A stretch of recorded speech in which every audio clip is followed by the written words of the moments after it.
Guys, आज हम लोग बात करने जा रहे हैं इंटरस्पेसिफिक इंटरेक्शन की।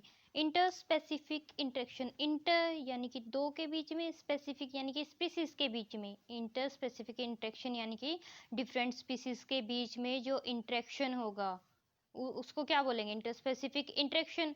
इंटरेक्शन किसी भी चीज़ के लिए हो सकता है, फूड के लिए, हैबिटेट के लिए, लाइट के लिए, सपोर्ट के लिए, किसी भी चीज़ के लिए इंटरेक्शन हो सकता है दो डिफरेंट स्पीसीज के बीच में।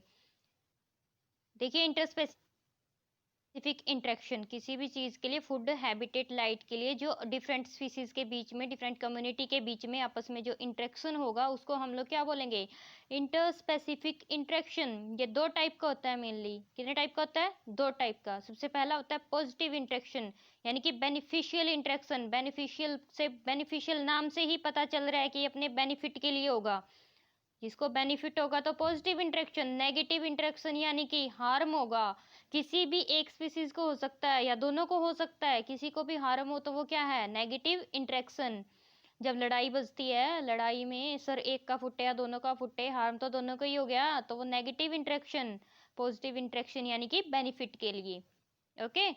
member of one or both the interaction species are benefited but neither is harmed, यानी कि हार्म किसी को नहीं होगा, चाहे एक को बेनिफिट हो या दोनों को बेनिफिट हो। नेगेटिव में या एक को हार्म हो या दोनों को हार्म हो, पर बेनिफिट किसी को भी नहीं होगा।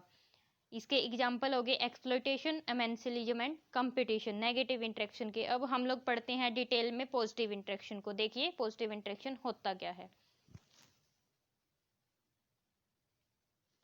पॉजिटिव इंटरेक्शन मैंने आप लोगों को बताया क्या होगा? दोनों को बेनिफिट हो या एक को बेनिफिट हो, पर हार्म किसी को भी नहीं होना चाहिए पॉजिटिव इंटरेक्शन के अंदर। पॉजिटिव इंटरेक्शन तीन टाइप का होता है। म्यूचुअलिज्म होता है, कमेंसलिज्म होता है, प्रोटोकॉर्पोरेशन होता है। सबसे पहले देखिए म्यूचुअलिज्म। म्यूचुअलिज्म को हम लोग पॉजिटिव पॉजिटिव इंटरेक्शन भी बोलते हैं। क्या बोलते हैं? पॉजिटिव पॉजिटिव इंटरेक्शन, यानी कि दोनों को बेनिफिट होगा। ऑब्लिगेट म्यूचुअलिज्म भी बोलते हैं इसको। को इवोल्यूशन भी बोलते हैं, को एग्जिस्टेंस और को एक्सटिंक्शन बोलते हैं। को इवोल्यूशन यानी कि एक ने अगर अपने आप में चेंजेस कर लिए, एक में मॉडिफिकेशन हो गया, तो दूसरे अपने आप को मॉडिफाई कर लेगा। दूसरा अपने आप को मॉडिफाई करेगा ना, क्योंकि उसको जीवन बसर तो वही करना है, उसके ऊपर ही रहना है, उसके साथ ही खाना पीना, उठना बैठना, मरना, सब कुछ उसके साथ ही है। तो वो अपने आप में भी अडेप्टेशन करेगा। तो को इवोल्यूशन। को एग्जिस्टेंस यानी कि साथ साथ रहते हैं। प्रोटो कॉर्पोरेशन और म्यूचुअलिज्म में यही डिफरेंस है। दोनों पॉजिटिव पॉजिटिव इंटरेक्शन है, पर म्यूचुअलिज्म में एक साथ रहते हैं। प्रोटो कॉर्पोरेशन में जब बेनिफिट चाहिए होगा उसी स्टेज पे साथ आएंगे, हमेशा एक साथ नहीं रहते। ध्यान में रहेगी ये बात।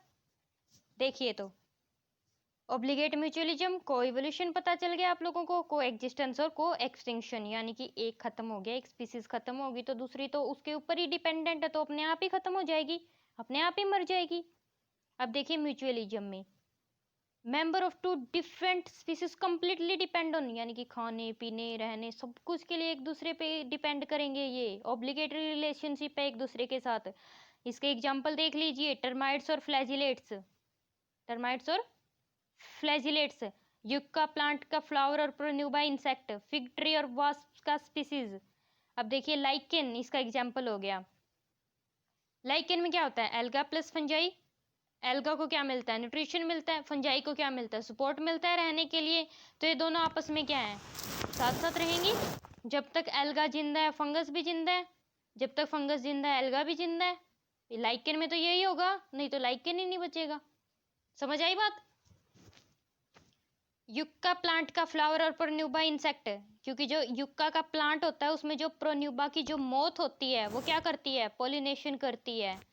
Fig tree and wasp species, fig tree and wasp species में क्या इंटरेक्शन होता है? म्यूचुअलिज्म, क्योंकि जो फिग का ट्री होता है उसमें पॉलिनेशन कौन करता है? वास्प स्पीसीज, यानी कि जो वास्प की जो फीमेल होगी वो उसमें पॉलिनेशन करती है, क्योंकि फीमेल को क्या करना है? एग लेइंग करनी है।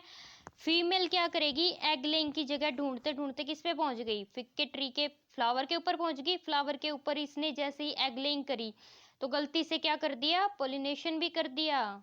गलती से क्या कर दिया? पॉलिनेशन भी कर दिया। पॉलिनेशन हो गया, इसने वहां पे एग लेइंग कर दिया। पॉलिनेशन हो गया तो फ्लावर का क्या होगा? फर्टिलाइजेशन हो गया, फ्रूट बनेगा। फ्रूट बनेगा। अगर फ्रूट बन गया तब तक इसके सीड भी मैच्योर हो चुके होंगे, एग भी मैच्योर हो चुके होंगे। एग से क्या निकल जाएगा? लार्वा, जिसको आप कीड़ा बोलते हैं ना। ये इमेच्योर स्टेज होती है इंसेक्ट की। इंसेक्ट में सबसे पहले एगलिंग होती है, एग से फिर क्या निकलता है, लार्वा निकलता है, लार्वा से फिर प्यूपा इनएक्टिव स्टेज बनती है, फिर उसके बाद एडल्ट बनता है कीड़ा। ठीक है, तो एग से क्या निकलेगा, लार्वा निकलेगा। जो वो लार्वा होगा उसको फीड करने के लिए क्या चाहिए, इसके फ्रूट चाहिए। तो फिग का जो प्लांट होगा वो उसको क्या दे देगा, फ्रूट भी देगा, एगलिंग की जगह भी देगा, और बदले में जो वास्प इंसेक्ट है इसका क्या करेगा, पोलिनेशन करेगा। तो दोनों एक दूसरे के साथ डिपेंडेंट है। अगर वास्प है, वास्प को अंडे देने की जगह इससे बेटर मिलेगी ही नहीं, ना इसके लार्वा को फीड करने की जगह इससे अच्छी मिलेगी, क्योंकि ये फ्रूट प्रोवाइड करता है लार्वा को, फीड करने के लिए फ्रूट यही देगा। अब देखिए आगे आ गया कमेंसलिज्म। कमेंसलिज्म क्या होता है, पॉजिटिव जीरो इंटरेक्शन होता है, जिसमें एक को बेनिफिट होगा और दूसरे को कोई हार्म भी नहीं होगा, ना वो अनअफेक्ट होगा, दूसरे को पता भी नहीं चलेगा कि ये तेरे साथ ऐसे कर गया।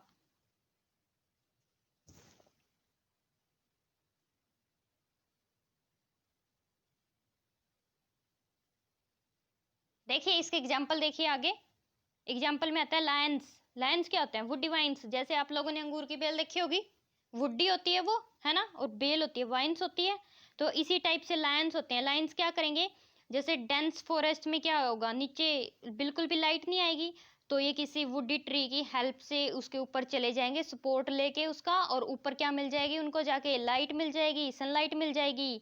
तो लायंस क्या होते हैं, वुडी वाइन्स होते हैं, ये बड़े ट्री का सपोर्ट लेके ऊपर चढ़ जाते हैं। किसके लिए चढ़ेंगे ऊपर, लाइट के लिए चढ़ते हैं। ठीक है, तो आप लोगों को इसके एग्जाम्पल याद रखने हैं।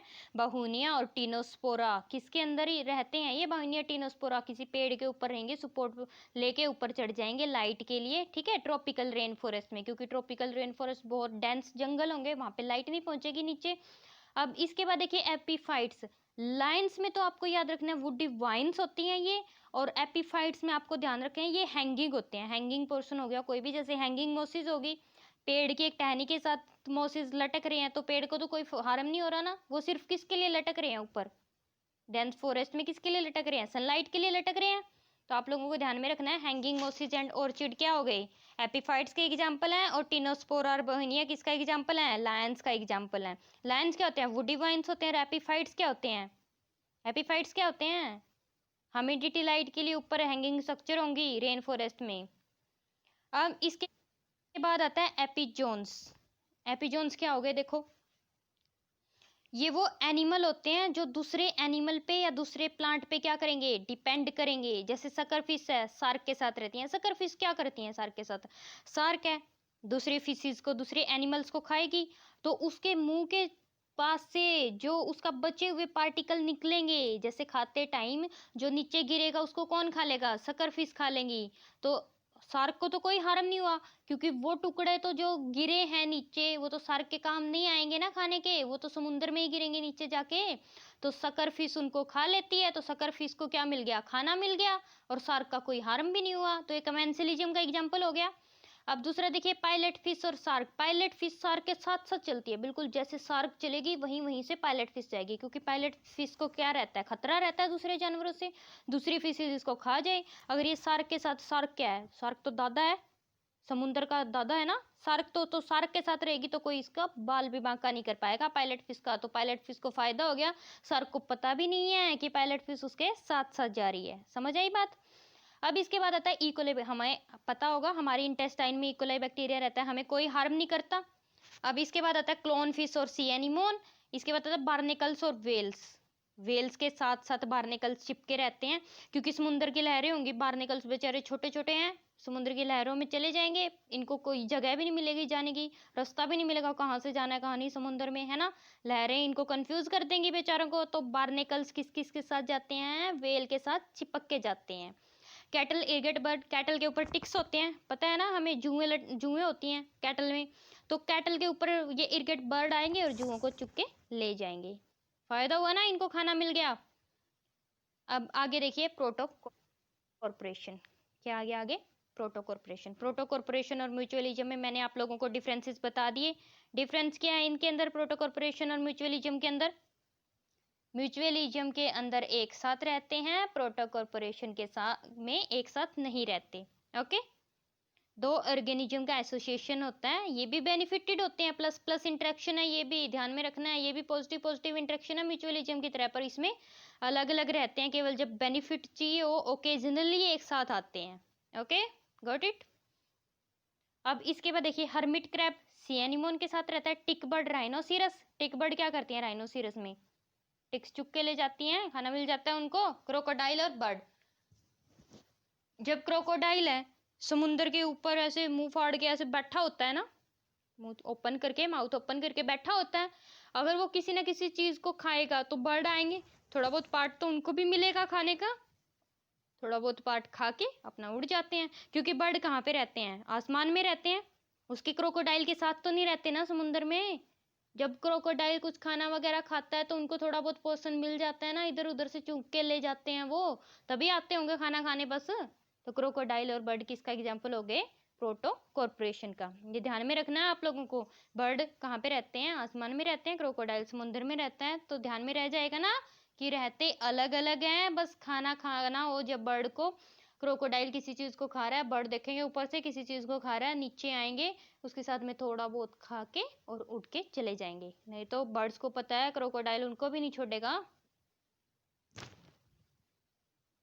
अब इसके बाद देखिए स्केवेंजिंग और हेलियोटिज्म, दो टर्मिनोलॉजी आती है। स्केवेंजर क्या होते हैं, जो मरे मराई को खा ले। मान लो कोई डेड बॉडी है, देखा होगा आप लोगों ने सीआईडी वगैरह देखते हो, डेड बॉडी है कोई पड़ी है, कोई जैकल वल्चर वगैरह बहुत चील और कोई वगैरह उनको खा जाते हैं ना, नोच नोच के खा जाते हैं, देखा होगा ना सीआईडी में, जरूर देखा होगा आप लोगों ने। तो स्केवेंजिंग, स्केवेंजिंग क्या होते हैं, जो मरे मराई है तो नेचुरली डाई हो या किल भी हो सकता है, दूसरे एनिमल ने मार दिया हो किसी ने, जो मरे हुए को खाते हैं वो होते हैं स्केवेंजर। जैकल वल्चर आंट करो, ये सारे किसके एग्जाम्पल हो गए, स्केवेंजर के एग्जाम्पल हो गए। जैसे लायन है, लायन एक डियर को मार दिया, तो डियर को मार के वो खा गया, थोड़ा बहुत पोर्शन बचा होगा, उसकी हड्डियों के साथ थोड़ा बहुत मांस अटैच बचा होगा ना, तो उस बचे हुए को कौन खा जाएगा, चील बाज करो ये सारे खा जाएंगे, तो ये किसके एग्जाम्पल हो गए, स्केवेंजिंग का एग्जाम्पल हो गए, याद रखना है। हेलियोटिज्म, हेलियोटिज्म किसका एग्जाम्पल हो गया, हेलियोटिज्म क्या होता है, association in between two organism when one behave as master and another behave as slave, जिसमें एक मास्टर की तरह बिहेव करेगा और दूसरा स्लेव की तरह बिहेव करेगा। जैसे कि लाइकेन मैंने बताया, लाइकेन में क्या क्या होता है, एक एल्गा होता है, एक फंगस होता है, एल्गा और फंजाई का कॉम्बिनेशन क्या हो गया, लाइकेन। ठीक है, तो इसमें एल्गा मास्टर कैसे है और फंगस नौकर कैसे है, क्योंकि मैंने बताया एल्गा क्या प्रोवाइड करती है, सिर्फ सपोर्ट, रहने की जगह ही तो देती है फंगस को, फंगस वहां पे रह लेगा, पर फंगस बेचारा क्या करता है, एल्गा का मन करेगा कोई न्यूट्रिशन अपटेक करने का, वाटर अपटेक करने का, सारी चीजें खाएगा पिएगा, तो सारी चीजें खाएगा पिएगा तो लेकर कौन आएगा उसके लिए, बेचारा फंगस। तो फंगस क्या हो गया, नौकर हो गया, और मालिक कौन हो गया, एल्गा हो गया। तो एल्गा का जो मन करेगा खाने का पीने का, जो न्यूट्रिशन अपटेक का, वाटर अपटेक करने का, तो कौन करेगा उसके लिए काम, फंगस करेगा उसके लिए काम। ठीक है बच्चों, जितना मैंने पढ़ाया आप लोगों के ध्यान में रहा होगा ना, जैसे जैसे मैंने एग्जाम्पल बताए हैं आप लोगों को वैसे वो एग्जाम्पल एकदम माइंड में लेके पूरी ऐसे इमेजिनेशन कर लिया करो, तो वो एग्जाम्पल ध्यान में रख के आप लोगों को पढ़ना है, बिल्कुल अच्छे से तैयारी हो जाएगी इकोलॉजी की, कोई दिक्कत वाली बात नहीं है। अब इससे नेक्स्ट वीडियो जो आएगी मेरी, जो इससे नेक्स्ट क्लास होगी, उसमें मैं नेगेटिव इंटरेक्शन, एंटागोनिस्टम भी, डेट्रीमेंटल इंटरेक्शन भी बोलते हैं, जैसे मैंने आप लोगों को बता दिया एक्सप्लॉयटेशन, एमेंसिलिज्म, कंपटीशन, 3 टाइप का होता है। प्रीडेटर प्रे तो आप लोगों ने सुना ही होगा ना, प्रीडेटर और प्रे सुना होगा, पैरासिटिज्म, प्रीडेशन, तो आप लोगों को वो सारा पूरा का पूरा टॉपिक नेक्स्ट वीडियो में कवर करवाऊंगी मैं। आई होप आप लोगों को ये आज का टॉपिक समझ में आया होगा। Thank you guys, thank you so much.